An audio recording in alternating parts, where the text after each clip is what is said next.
Good morning and welcome to today's webinar, Masterclass, which is about rebooting EU sales with iOS, where we're going to be busting some of those myths around iOS, which we're probably all guilty of. But first, let's introduce ourselves, Alex.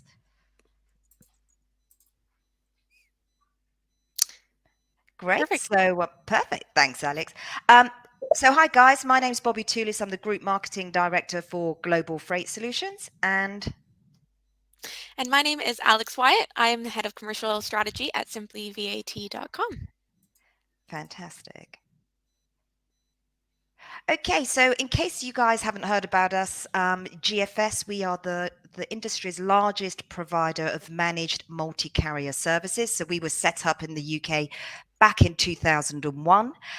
We provide multi-carrier services as well as multi-carrier technology. So our job is to take care of all your parcel shipments from checkout to doorstep and back again anywhere in the world. And Simply VAT is really what it says in the name. We help e-commerce businesses with their international VAT compliance, making it as simple as possible by taking the headache away from you completely and hand-holding you through every step of the journey on your way to VAT compliance. So that includes VAT registrations, the ongoing VAT filings, and any consultancy that you might have with technical questions as you start your journey selling cross-border. Fantastic. So let's see, what are we going to be covering in the next 50 minutes or so? Um, First of all, just a little bit of context, what's changed for distant sellers? In plain speak, because there is so much confusion, what is the one-stop shop? I just call it iOS. And what's required for VAT compliance and shipping? And what makes iOS good for business? Okay. And then we're going to bust some of those myths. What are the top 5 iOS myths? And maybe some of those you'll see that you're guilty of too.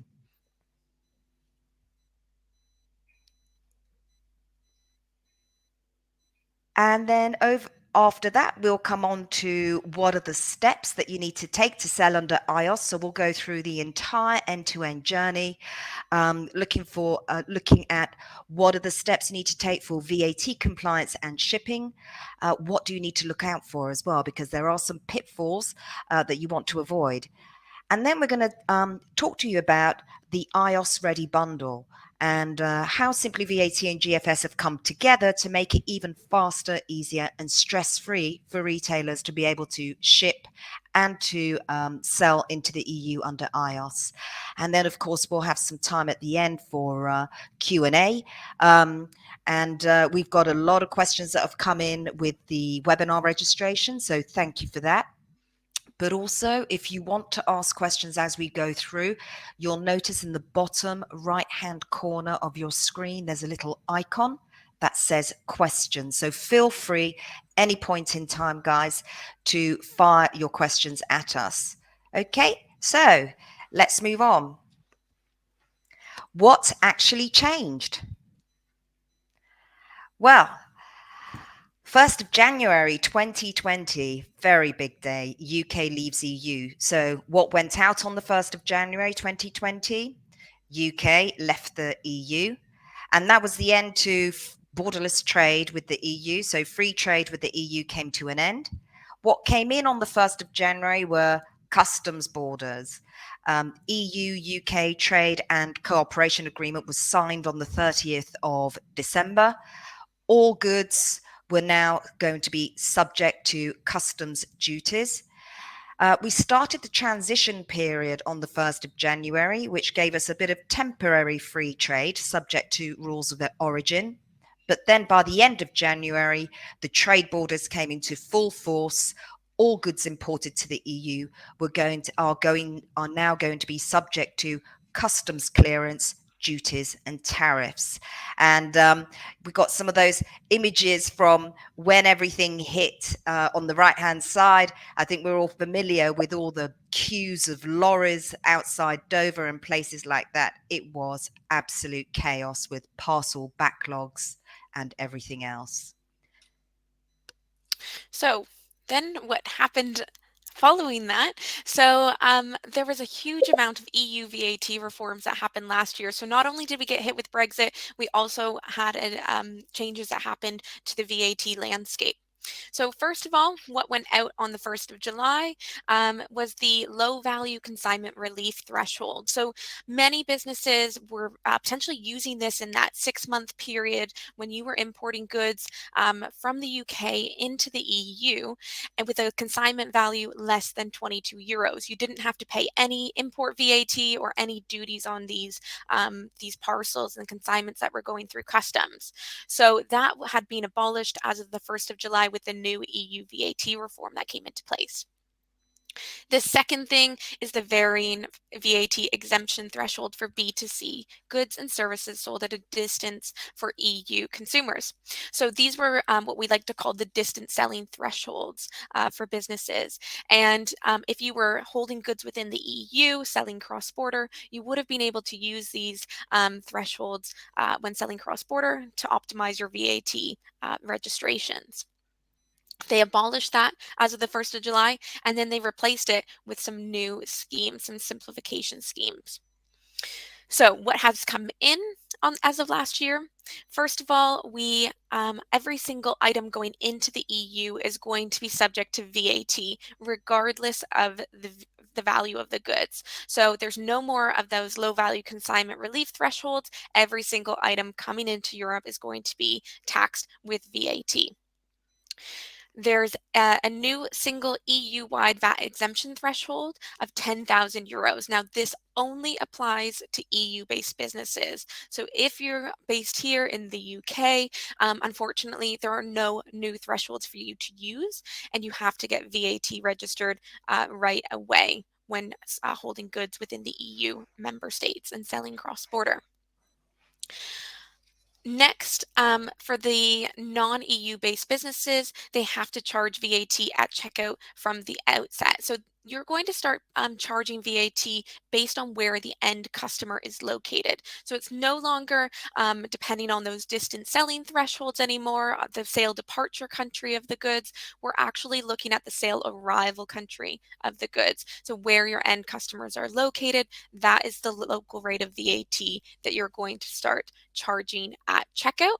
And so you'll want to make sure that your own website is able to facilitate the VAT calculation at the point of sale for your customers to make sure that you're charging the correct amount of VAT.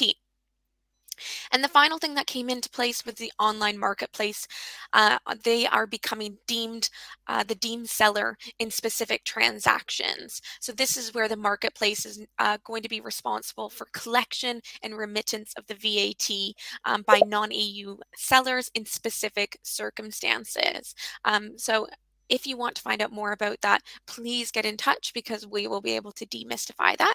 It's not going to be what we're covering today, but please let us know if you do have questions around it. Yeah. So that's a huge amount of change and a huge amount of fallout from that. So it's hardly surprising that 47% of UK businesses stopped or reduced trading with the EU shortly after all these changes, and a further 45%. The value of UK goods exported to the EU fell by 45% between December 2020 and January 2021. So hardly surprising. It's a massive amount, isn't it? Mm. So we're going to pause here for a quick second and we're going to take a quick poll. So on the bottom right corner of your screen, you're going to see a polls section. And in a moment, a question is going to pop up. And we just ask for you to answer it just to see and gauge where you are and selling with cross-border into the EU. So if we could have the poll question pop up. Okay, Great. so the first question here is what is your current situation with selling into the EU? So if you can click on that poll section and answer. So we have, I've stopped shipping to the EU, I've reduced shipping to the EU, and I want to start shipping to the EU. Okay, thank you for answering. So we're getting lots of little movements on the percentages here. Let's have a look. I wonder if anybody can guess. Uh, mm, You know what? It's really looking similar to the statistics that you've just yeah, talked that about, we just Bobby. shared. Yeah, absolutely.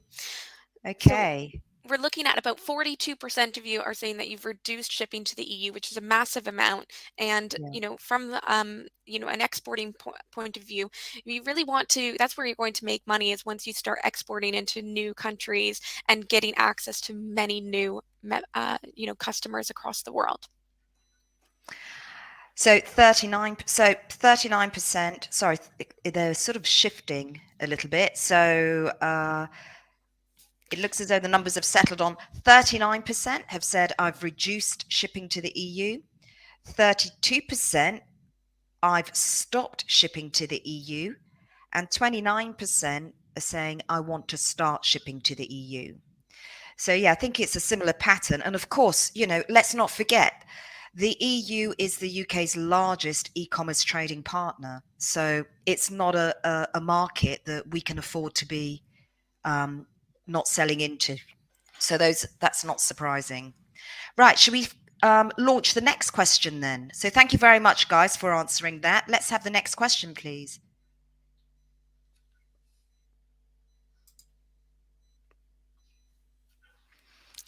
Okay, so the second question here is what's your biggest pain point when it comes to selling into the EU?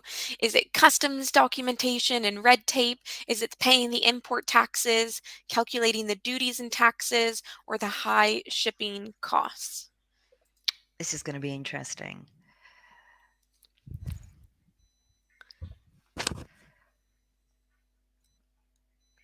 Okay, lots of Okay, let's movement. give Thank that. you for voting. Yeah, thank you. Let's give it a little bit longer because people are still voting. It looks as though this has got people interested. Maybe taking out some frustrations over the last few Yeah, years. for sure, for sure. Okay, so thank you very much for voting, everyone. It looks as though oh, no, there's a bit more movement. Right. So the number one frustration is customs documentation and red tape. The second one is calculating duties and taxes at 28%. Paying import taxes is the third at 24%.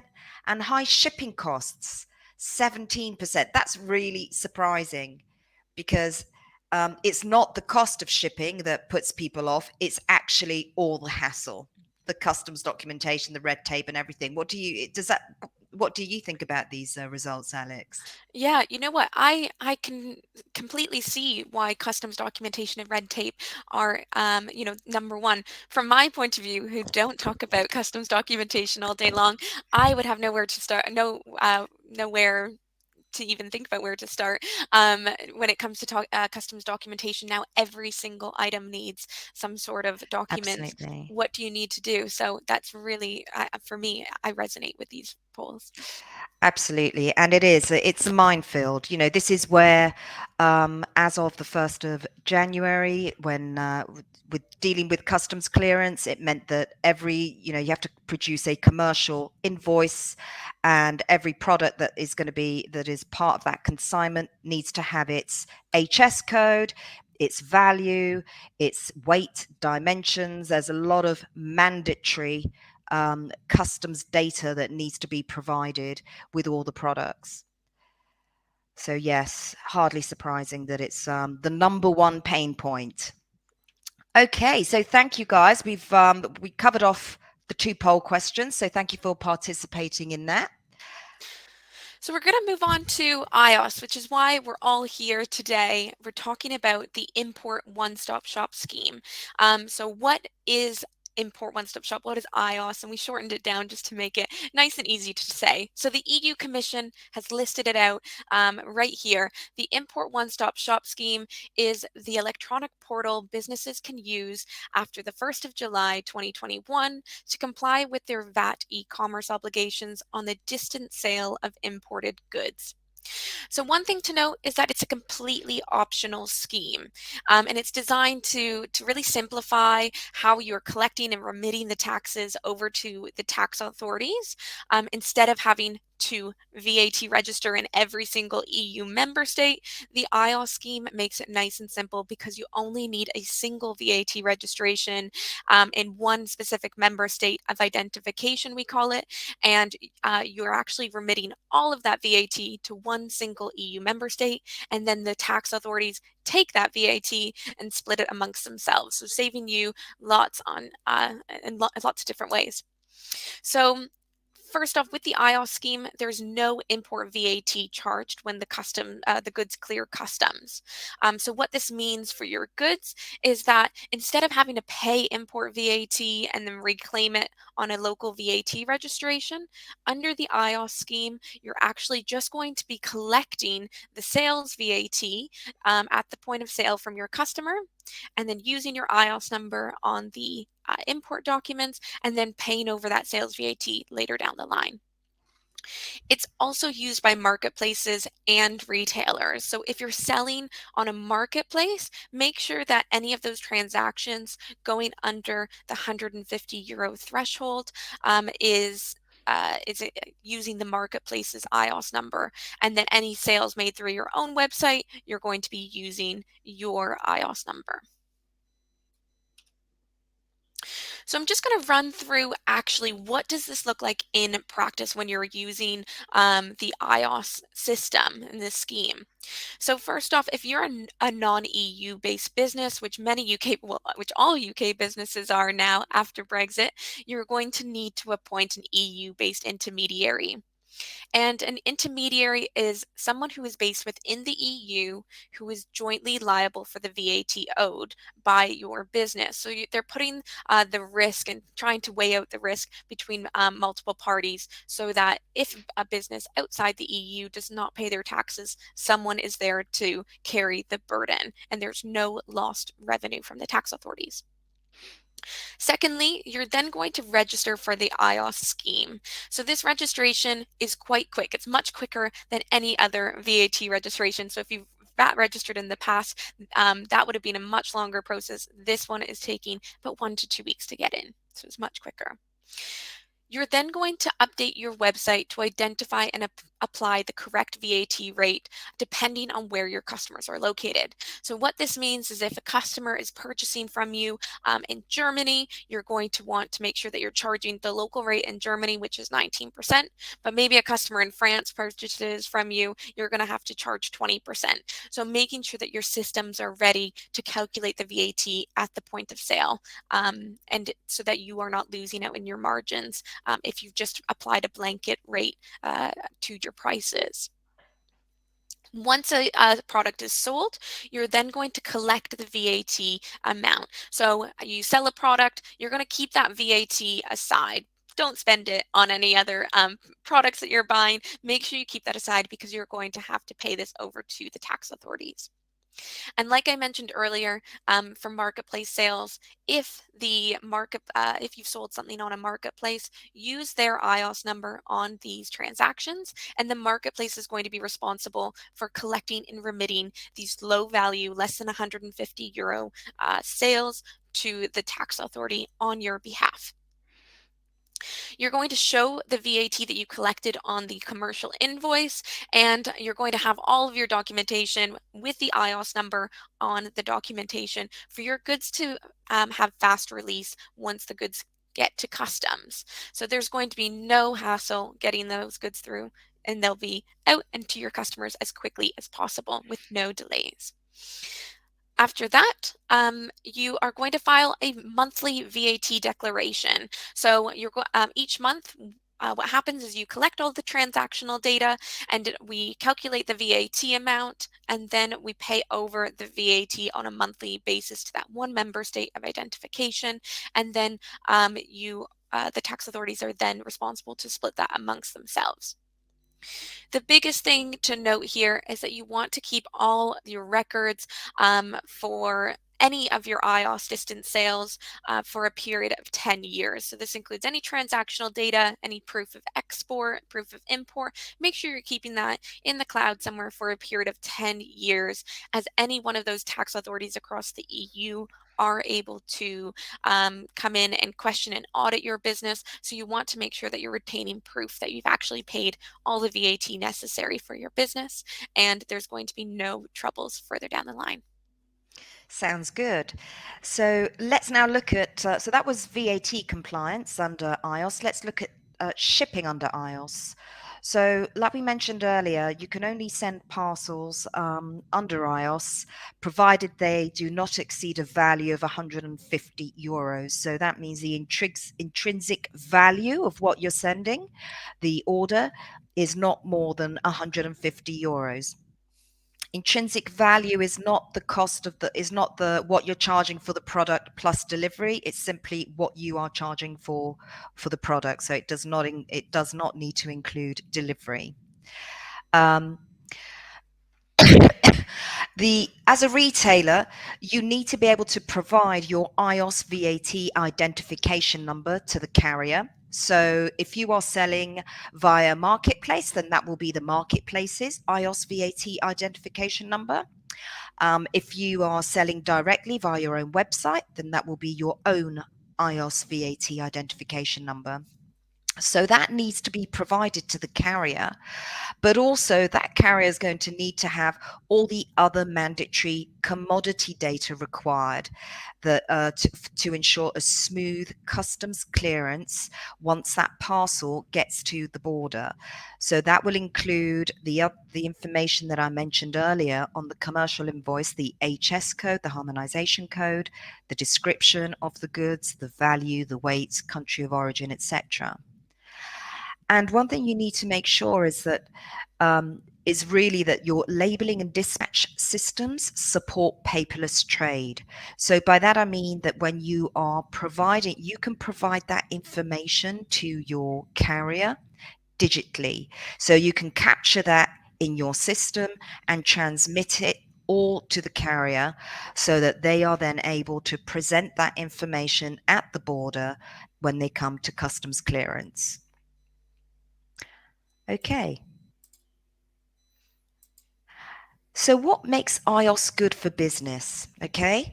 So the first thing is that it saves time.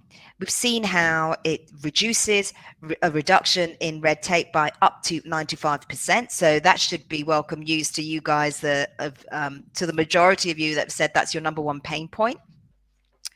As Alex mentioned, you only have to register once. So you pick which member state you want to register in, and that will cover you for all 27. And similarly, you only have to submit one single consolidated monthly VAT return, not multiple.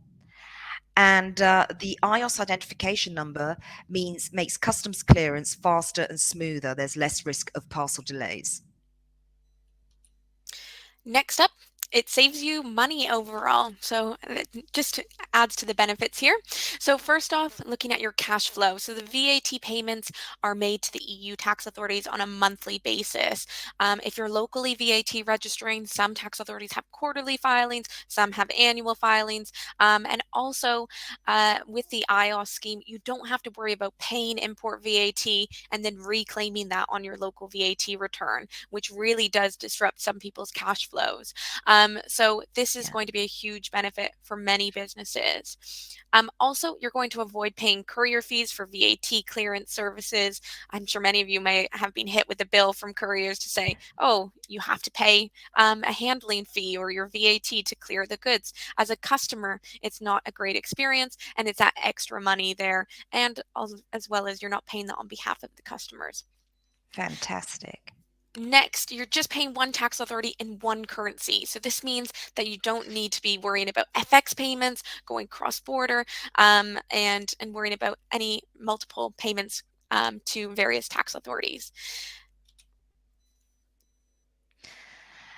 Okay, and last but not least, let's not forget the customer, the EU customer, and also us. I mean, who has, since Brexit, ordered something, say, from France, and the parcel arrives and you get a call from Royal Mail or a letter saying, your parcel's here, but you need to come and pay VAT before you come and collect it.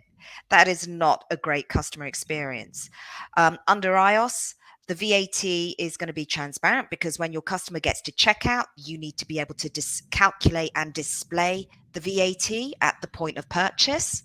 The customer means that they're confident they're being charged VAT at the rate that is applicable for the goods that are being delivered to them in their country. Ease of payment. VAT payment is made directly at the point of purchase. So that means that when the parcel then gets to the customer's not going to get any nasty surprises or any unexpected VAT payment requests. They can just get their parcel. Job done. So we're moving on to the myths. So Bobby touched on this at the beginning of the presentation. There are some big myths around trading with the EU and iOS, and why maybe some people haven't taken the plunge into using the iOS scheme. So we have a fun little video that we put together. So I'll press play.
wow.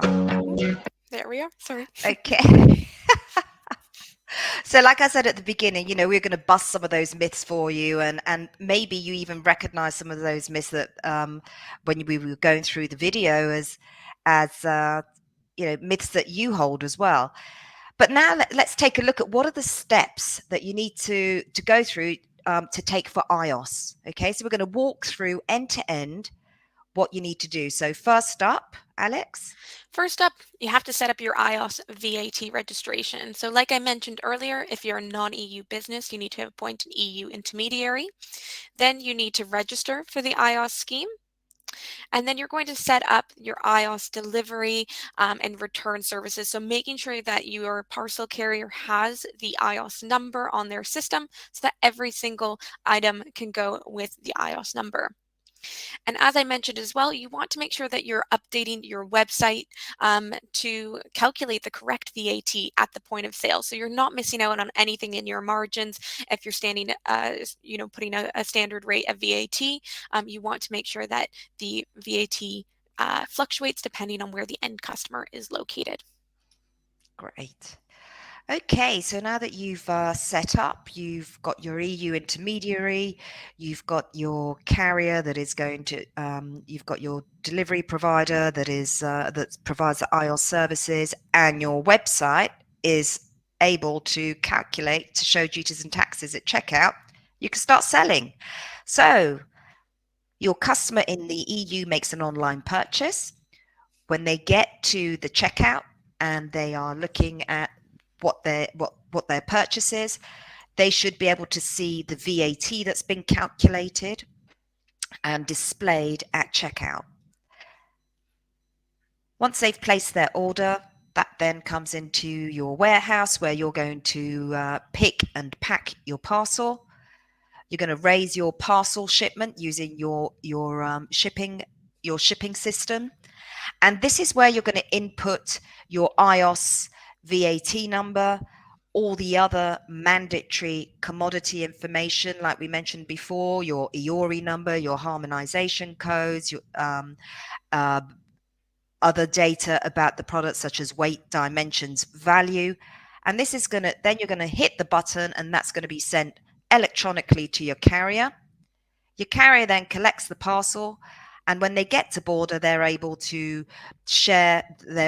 provide or present all the mandatory data, including not only the IOS number at border, but also all the other information that's going to be on that commercial invoice, which is going to be required for customs clearance.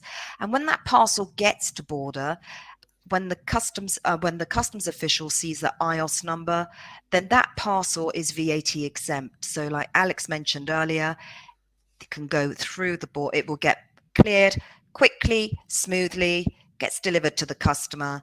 And then if the customer wants to return that parcel back to you, they don't like what they've purchased, they want to return it, then again, provided the same information is provided on the return, that the IOS number, the VAT, all of that information, then it should be exempt. You're not going to get charged import duties when it comes back to you. And then finally, we have the monthly VAT return. So as I mentioned before, you're going to collect all of your sales data, and you're going to pass that to the intermediary and make sure that the VAT is calculated depending on where the goods were sold to. So all those local rates of VAT are going to be calculated and will give you a total sum of VAT to pay. The intermediary is going to complete the IOS return and submit that to the tax authorities, and then you will have to make a payment directly to the intermediary to pay to the tax authorities directly on a monthly basis. So what are some common IOS pitfalls to avoid? I really wanted to add these in here just to really highlight some of the things that could happen, but we don't want them to happen. So let's talk about them. First off is using the wrong IOS number for transactions sold on a different platform. So as I mentioned, you could have multiple marketplace IOS numbers, you could have your own IOS number. And you're really going to want to make sure that each transaction sold on a specific marketplace or platform is using the correct IOS number for that platform. And the reason for this is as the goods get cleared through customs, the customs authorities are going to be logging each of those IOS number and the commercial value that you sold the goods for in their system. So when it comes to actually reporting the IOS declarations on a monthly basis to the tax authorities, they're going to reconcile each of these transactions and make sure that each of the local tax authorities and member states have gotten the correct VAT amount due. Now, if you are using the wrong IOS number on these imports, then the amounts are not going to reconcile up. So this could lead to a potential audit or tax authorities coming knocking, asking for more money. Next is paying late. So paying the VAT late on a monthly basis could could result in penalties being levied from 27 different member states. So now that this IOS number is it's just a singular VAT registration, all the tax authorities are able to query that one specific registration. So even if you've registered in one country, every member state is still allowed to query that. So make sure that you are paying on time because you don't want to have any penalties on your account. It's just money lost. The third thing is only using IOS numbers, or to make sure that you're only using IOS numbers on consignments less than €150 consignment value. And the reason for this is that the goods can be stopped at the border and then requested to pay the import VAT. So the consignments with a value above 150 euros have to go through normal customs procedures, meaning that VAT, import VAT, and duties are going to be applicable to these consignments. So the tax authorities and the customs authorities are going to stop the goods as the goods clear through customs and request the duties to be paid and the import VAT to be paid as the goods clear through customs. And again, it's either going to come back to you, or the customers are going to be hit with this bill, and that's going to lead to a negative customer experience, especially if you weren't transparent with the customer that this was coming. So it's really important to make sure that it's only those consignments with a value of less than 150 euros. And the final one is that if you are removed from the scheme, maybe you are continuously paying late or not filing your returns on time, you will need to register in each and every member state where you have EU customers, if you're importing directly into them. So that is going to be a huge cost of compliance to your business, and therefore it could result in you not trading with the EU at all. So it's really important to make sure that you're remaining on time with your payments and filings so that the tax authorities continue to allow you to use the scheme. That's nothing to be afraid of. This doesn't happen regularly, and I just wanted to raise it just to make sure that everybody is filing on time with the tax authorities. So I think we've seen, how iOS can really make things a lot simpler and easier, how it can save you money, time, and help you give your customers a great experience. But even so, some businesses might have difficulty in understanding where to start to make sure that they can access the VAT and delivery services and expertise that they're going to need under iOS. So that's why we've partnered GFS and Simply VAT to bring everything you're going to need under one roof. So together we can cover the entire iOS journey for you. So if we look at the journey from across iOS setup to the selling online,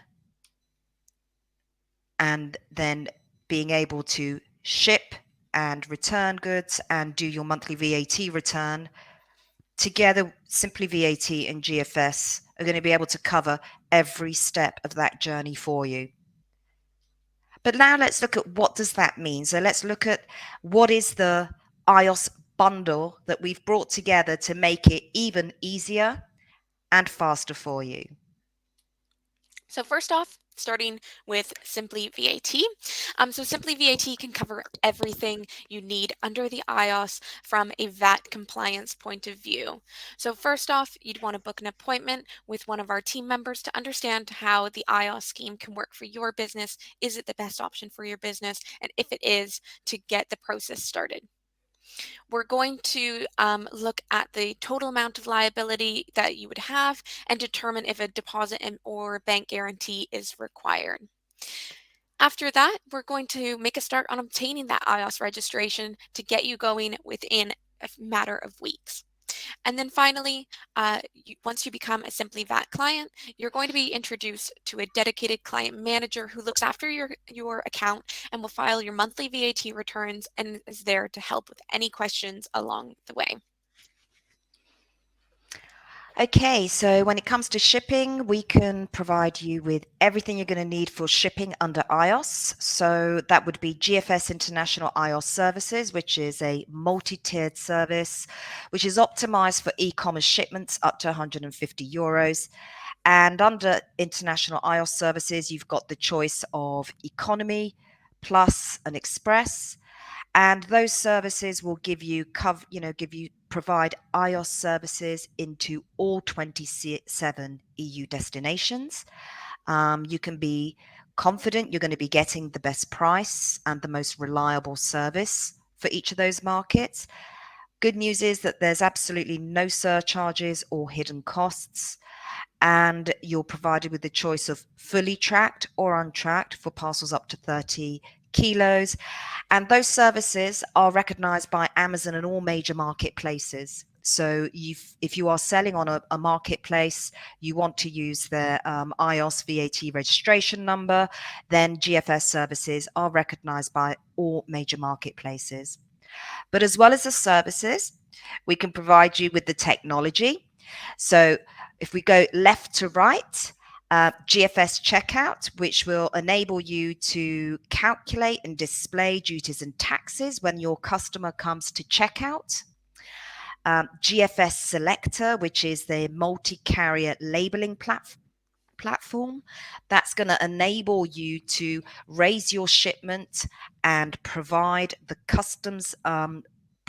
all the required customs data electronically to your carrier, so it supports what we call paperless trade, so that all that information, your iOS number, the EORI number, your commodity data, can all be transmitted electronically direct to the carrier, who will then be presenting that information at the customs border. And then finally, GFS Global Returns Pro is the electronic platform portal that we provide for paperless returns. So again, that information which is provided on the outbound parcel can also be provided on the inbound return, so that when it comes back to you, it can get cleared and you're going to have duty relief on the inbound returns. So We there's do. more. There is more. So we do have a special discount on the iOS registration.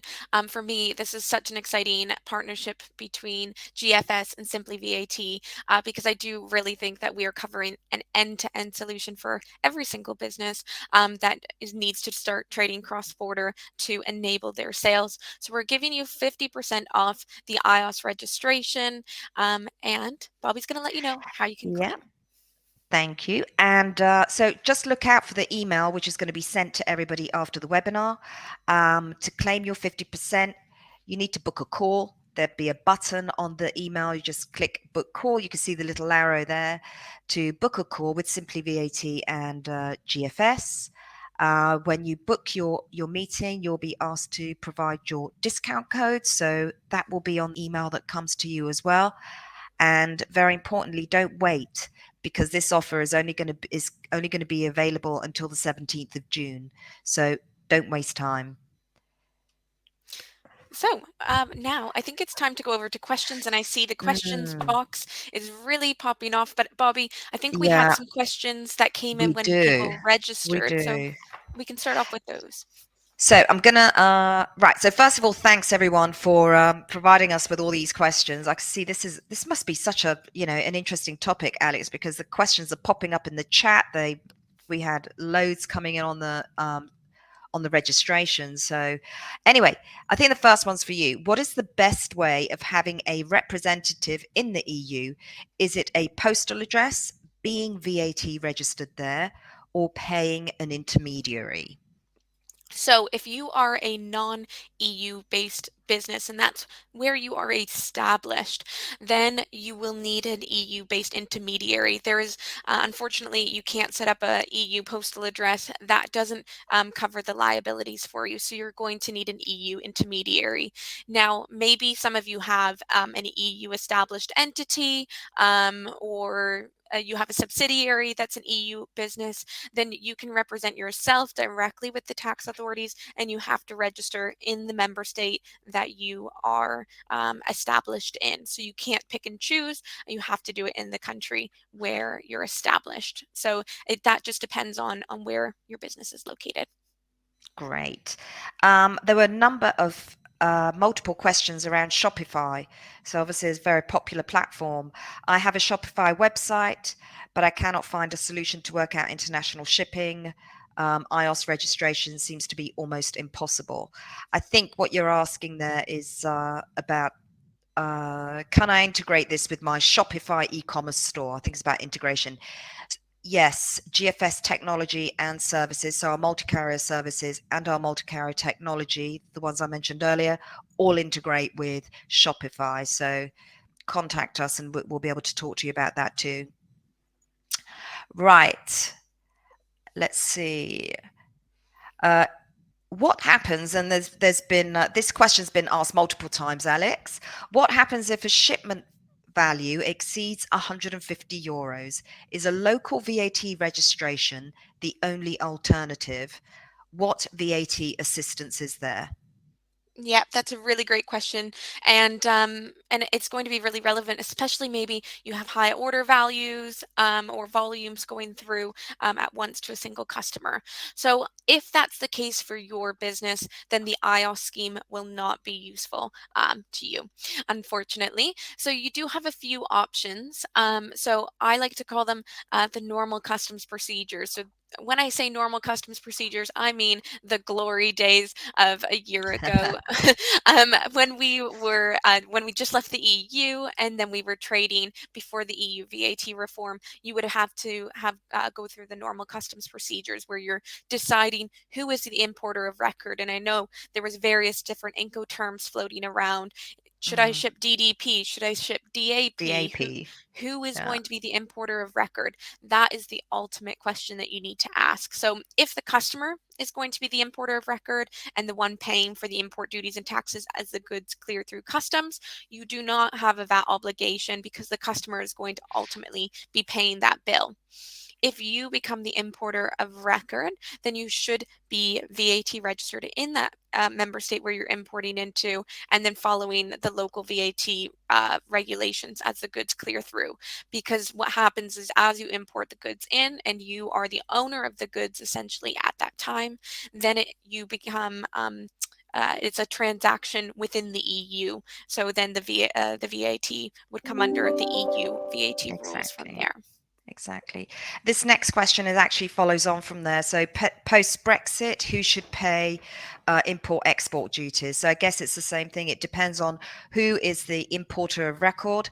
I think this is more of this also is a commercial question, a business question as well, because the duties have to be paid. But the question is, are you gonna are you going to take that cost, or are you going to pass that cost on to the customer that's purchased your goods? Um, somewhere. It all depends on who the importer of record is.